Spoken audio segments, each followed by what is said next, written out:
ठोसेघर, तालुका जिल्हा सातारा. मी ठोसेघरचा रहिवासी आहे इथे. तुम्ही आता आपल्या शेतामध्ये आलात. हे आपलं शेत आहे. मी 10वी शिक्षण झालेलं आहे माझं, 10वी पास. आणि मी सर्वात पहिल्यांदा शेळीपालनाचा व्यवसाय जेव्हा डोक्यात आला त्यावेळेला मी अहिल्यादेवी होळकर केंद्र दहिवडी, प्रशिक्षण केंद्र दहिवडी, तिथून मी प्रशिक्षण घेतलं.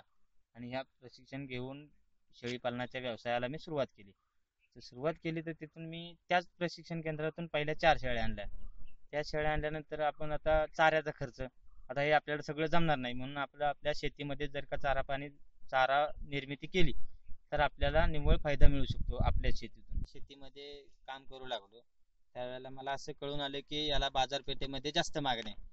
आणि हा जर का जास्त चारा जर का आपण पिकवला तर याला जास्तीत जास्त आपण याच्या बाजारपेठेमधून फायदा मिळू शकतो आपल्याला.